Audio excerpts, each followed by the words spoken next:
A leadership assessment test helps employers decide if you have what it takes to lead.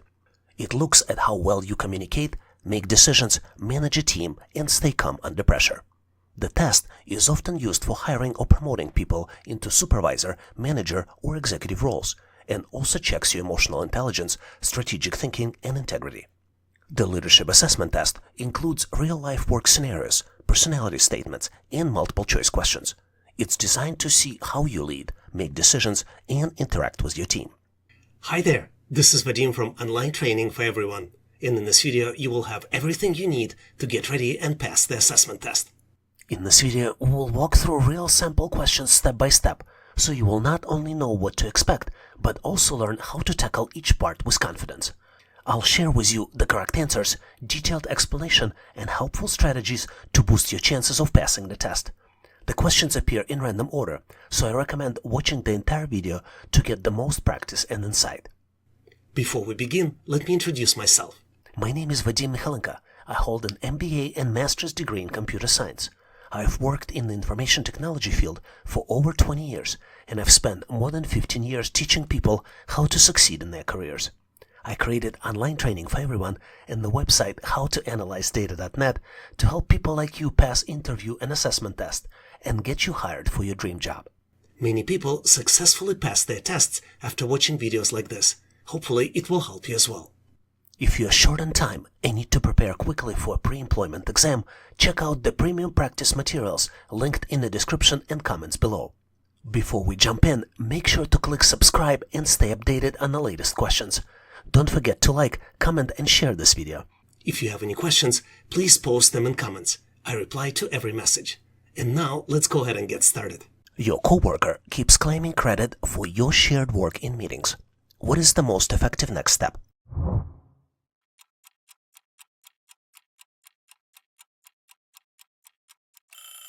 Let's break it down.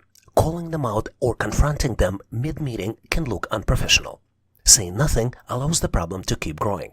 Smart move, schedule a private meeting with your manager. It's not about complaining, it's about giving context, protecting your contributions, and asking for guidance on how to handle the situation moving forward. So the correct answer here is choice B. Your manager asks for feedback on new policy, but you don't think it works. What is your best way to respond?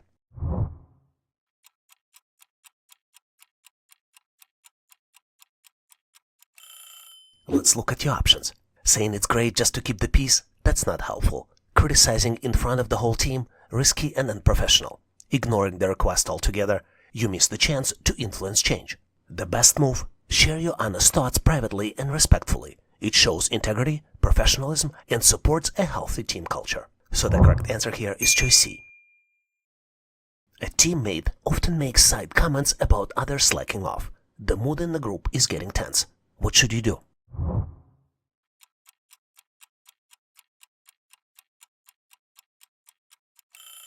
Let's think it through. Calling them out might create drama. Laughing alone, that just fuels the fire.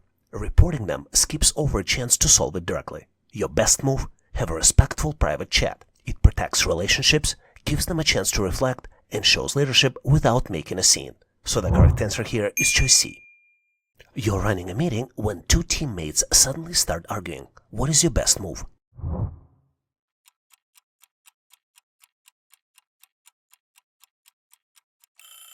Let's break it down. Letting them go at it, that only builds tension. Ending the meeting shuts down progress. Taking sides, it's risky. It could deepen the conflict.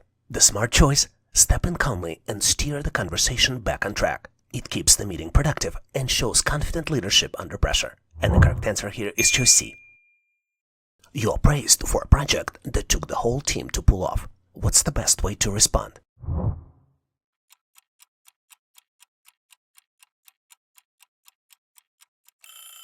Option C sounds tempting, but taking all the credit might rub people the wrong way. Option B, being overly modest can make you seem unsure about your value. And pointing your manager alone, that skips over everyone who contributed. Your strongest move, acknowledge the praise, then recognize the team. It shows maturity, builds trust, and makes you look like a real team player. So the correct answer here is choice A. You overhear a teammate sharing confidential details with someone outside the project. What should you do?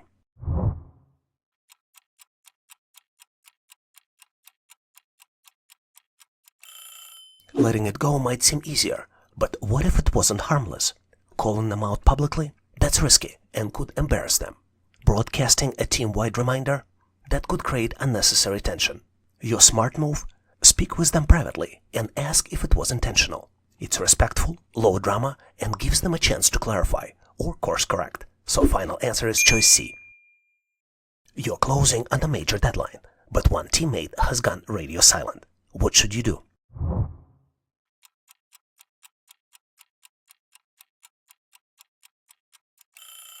Let's break it down. Taking over their tasks? That's unsustainable and sets the wrong precedent. Escalating right away could damage the trust. Venting to others? Not helpful and definitely not professional. Your strongest move? Reach out directly and offer support. It shows leadership, opens the door for a solution, and keeps the project and the relationship on track. So the correct answer here is choice C. Your team agrees on the plan, but you see a big flaw. The meeting's ending fast. What should you do?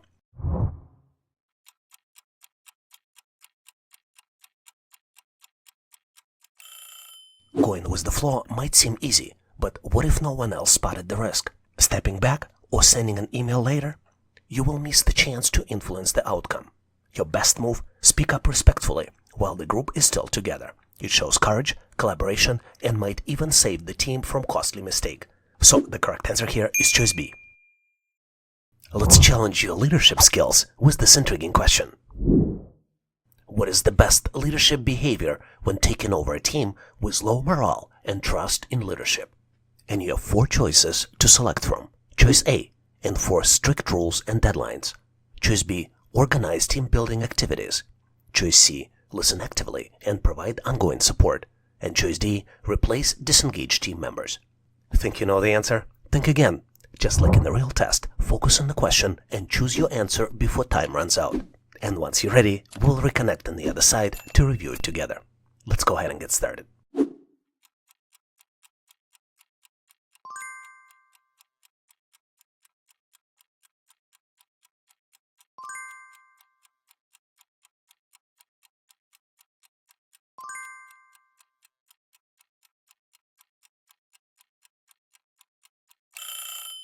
Time's up. I hope you're ready, because the solution is simple, yet requires careful thought. Let's tackle it together. To answer leadership questions correctly, we need to understand the intent of the leader. Each answer choice demonstrates the intent. Let's look at choice A first. Implement strict rules and deadlines. The intent of the leader is to boost productivity. For choice B, schedule team building activities. The intent is to foster trust. For choice C, start to actively listening to team members' concerns. Intent is to provide consistent support.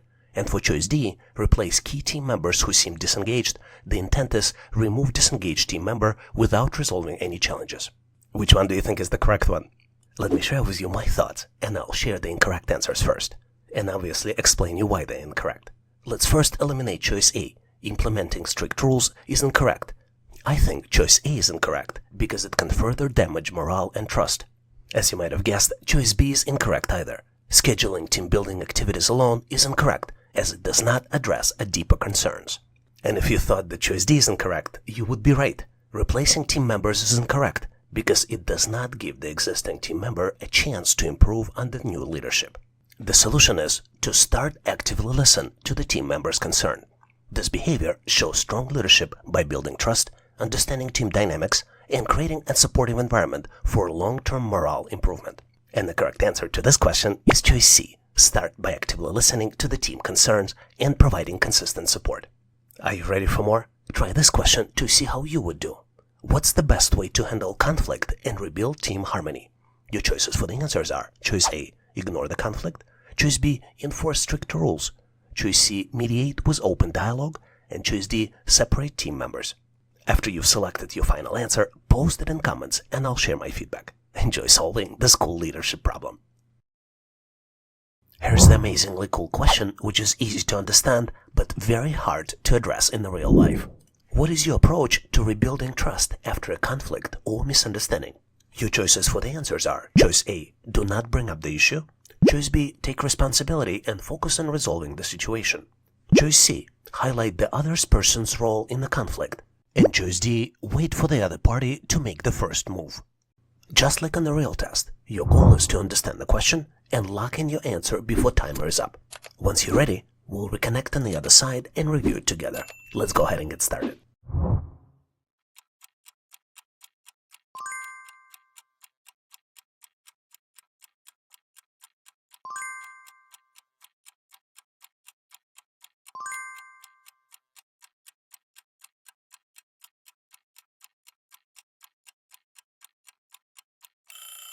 Time's up. Do you have your answer ready? I hope so, because the solution here is simple, but not obvious, and even harder to actually practice in real life. The key word in this question is rebuilding trust, and guiding principle to rebuild the trust is taking responsibility, addressing the issue openly, and committing to actions that restore confidence. So how are we going to select the right answer? Here are some considerations for you. The ideal response should demonstrate accountability, proactive effort, and open communication to repair relationships effectively. Let's look at the first and correct answer. Choice A, move on without addressing the issue. It seems very easy, right? But avoidance leaves unresolved tensions and erodes trust. You have to understand why it is so hard to practice rebuilding the trust. Always remember that taking responsibility is very hard because it requires admitting mistakes, which can feel uncomfortable and exposes us to criticism. It also demands vulnerability and effort, making avoidance an easier but less effective choice. Let's look at two other incorrect choices. Highlight the other person's role in the conflict. Well, without pointing the fingers, this is what majority of people do. It actually shifts the blame and worsens the relationship. Choice D, wait for the other party to make the first move, is also incorrect. This choice actually lacks initiative and actually delays rebuilding the trust. As you might have guessed, the correct answer here is choice B. Take responsibility and focus on resolving the situation actually does rebuild the trust. Here's the very interesting question to determine your personality. You just arrived at the corporate event. You do not see anyone you know there. What would you do? You need to select all that apply out of the 4 different choices. Choice A, observe others. Wait for people you know to arrive. Choice B, approach people you don't know and introduce yourself. Choice C, temporarily leave the event and come back later. Choice D, check your itinerary to ensure you're at the right place. Take a close look to see if you can come up with the right answer. So you can always pause this video to determine the answer that you would want to choose. Are you ready? I am moving forward to share with you my version of the solution. And obviously, if you have a better way to answer and have different recommendations, feel free to share in comments. I believe that in this question, you are being tested on whether you're a good team player. Work environments are very collaborative, and companies are looking to hire people that work well with others. There are no easy ways to determine if a candidate is a good team player. For example, recruiters do not screen for quality candidates, but mostly focus on technical skills and try to submit as many candidates as possible to increase their chances. More than 50% of resumes contain lies. Non-team players hide their resumes to look like A players. Questions on behavioral interview are not very revealing. References checks are generally worthless. This is why companies ask questions on the test that might help them to determine the right candidate. During the assessment tests, companies look for essential traits for the team players. They typically look if the candidate is social, if candidate adapts easily to difficult situations, if candidate tackles challenges with enthusiasm, and whether potential employee is a creative problem solver. They also look for the red flags. And typically, red flags are that the candidate likes working solo, doesn't take initiative, and maintains a status quo. Obviously, with these types of questions, there is no right or wrong answer. But there is a least recommended answer which you can spot based on the red flags. Because red flags are that the candidate doesn't take initiative, afraid of unfamiliar situations, and passively maintains status quo, the choices to avoid might be choice A, observe others and wait for people you know to arrive, or choice C, temporarily leave the event and then come back later. Based on what we know, organizations are looking to hire people that are team players. that can introduce themselves and feel comfortable and confident in unfamiliar settings. One thing to keep in mind is that you always want to be honest and answer how you would behave. But you also need to understand that your behavior is unpredictable until you're actually in this particular situation. Are you sure you will never behave as the best version of yourself? Can you become intentional and be courageous even if you feel uncomfortable about the situation? Keep in mind that you can also change yourself and behave as a team player.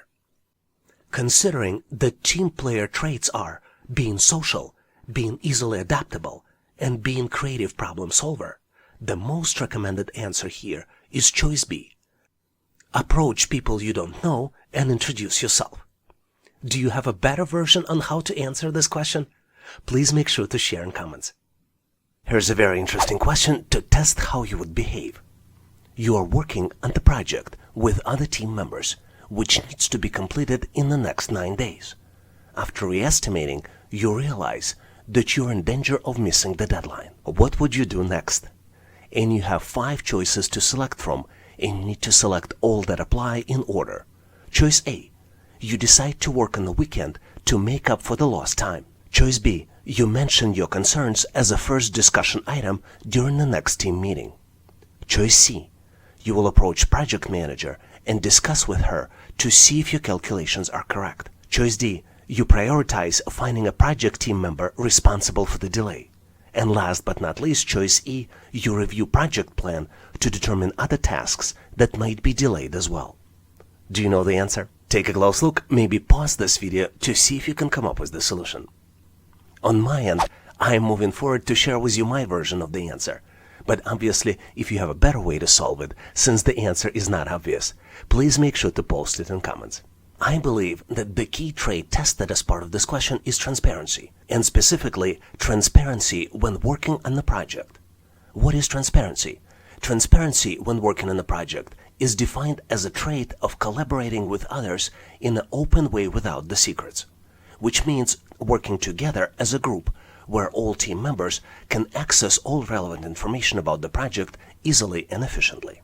It also means publicizing and making additional information available and sharing your concerns as they become known. What's interesting about this question is that this question is about you, and this question is about how you would behave when you're part of the group. You have 2 choices. One of your choices is to demonstrate transparency and review additional information with the team, or you can use the information you uncovered to hide the delay and find someone who might be responsible. Success of the team is essential for your own success. Your concerns about missing the deadline might be accurate, or they just might be a result of your miscalculation. The best idea is to validate your concerns and to share them with other team members as well as project manager. Even if you're personally responsible for the delay, if you bring your concerns early enough, they could be addressed and you can still meet the deadline as a team. I believe that there are 3 important traits tested as part of this question: transparency, communication under pressure of deadline, and courage of bringing unpopular information for the discussion. There are also some red flags that this question helps uncover. It can test your character for potential sneakiness. This question detects if you prioritize finding someone to blame for project delays and non-disclosing valuable information to the team in a timely manner. Considering this, the worst choice to answer is choice D. You prioritize finding a project team member responsible for the delay. Choices E and A are also not recommended, and the main reason is because it's not clear if project is truly delayed. It is always better to have an open discussion before trying course correction. Based on this, my recommended choices are choices B and C. And the reason I selected these choices is because transparency during the discussion of items strategic to the project success benefits the project manager and the team members, and sets an example of open discussions on any issues that might affect project's progress. This type of precedence also allows the team to trust each other better and work together more effectively. So my recommended choices are choice B. You mention your concerns as a first discussion item during the next team meeting, and choice C. You approach project manager and discuss with her to see if your calculations are accurate. Do you have a better solution? Please make sure to post your answers and rationale in comments. Here's a very interesting question to test your customer service skills. You work as a retail associate at the New Wave store, which is part of a large global chain. Customer browsed the selection of clothing items and looks very frustrated and dissatisfied. She approaches you, and after you check on the computer, you can't find the item she is looking for inside the store. What would you do next? And you're presented with 4 choices, and you need to select all that apply. Choice A: offer to place an order at New Wave online website. Choice B: apologize that item is unavailable and suggest to try Amazon.com or another retailer. Choice C: mention to the customer that there were supply chain shortages everywhere now. And then last but not least, choice D: call to the store manager to discuss the situation with frustrated customer. Interesting question, don't you think? Take a close look to see if you need to pause this video to come up with the solution. Are you ready? On my end, I am moving forward to share with you my version of the solution. And obviously, if you have a better way to solve it, please educate us and share your solution in comments. I believe this question is designed to validate your ability to handle a conflict and turn things around. The key of successfully resolving the conflict is ability to collaborate with the customer and focus on the solution. Main objective of the interaction is to listen to the customer, understand what customer is trying to do, and try to be genuinely helpful. There are 3 best practices. Number 1, always project "how can I help you" attitude. Number 2, take responsibilities for the issues. And number 3, avoid arguing and escalations. I believe there are 3 essential traits this question is looking for in a candidate: focus on the solution, project helpful attitude, and avoid escalations. There are also red flags that question is trying to pinpoint. Number 1, lack of responsibility, and number 2, searching for excuses. Considering this, choices D and C are the least recommended choices to answer. Let's look at choice D: call to the store manager to discuss the situation with frustrating customer.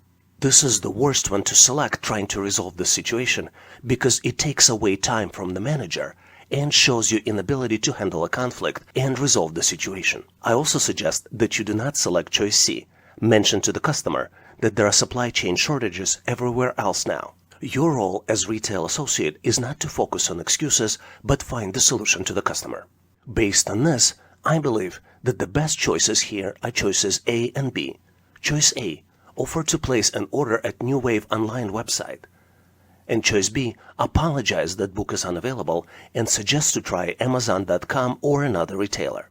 It is the key to make customer feel happy and appreciated by focusing on the solution and trying to be sincerely helpful. By offering these 2 choices, you show that you do not just trying to make a profit, but also able to offer outside solutions, for example, using Amazon.com retailer. In addition, ability to resolve conflict yourself and keeping customer happy without escalations to the manager is also extremely helpful skill. Do you have a better solution? Please make sure to post your ideas in comments so we can all learn. Are you ready for more? Try this question to see how you would do. After realizing you made a mistake that hurt someone's trust, what is your next step? Choice A: ignore it and hope they will forget about it. Choice B: take ownership of the mistake and outline steps to improve. Choice C: defend your actions to avoid looking weak. And choice D: internally shift blame in your mind to justify why other person is incorrect. After you've selected your final answer, post it in comments and I'll share my feedback. Enjoy solving this cool problem. Thanks for watching. I really appreciate you for helping us to become one of the largest YouTube channels to help people become smarter, increase your IQ, and to pass any test. If the content of this video was helpful, please make sure to click the like button to help YouTube algorithm promote this video and help other people to find it faster. Giving us a like is also a way for you to tell us that you need more content like this, and when you tell us, we will deliver it for you in the future. For links to free and premium resources, please check the description and comments of this video. You can also go directly to our website, howtoanalyzedata.net, to download the materials related to this topic. I really appreciate your endorsement, support, and patronage of this channel. And thank you for considering to become a member and considering to subscribe. Please leave feedback, suggestions, or corrections in comments. and all the best on your journey. I'll see you in my next video.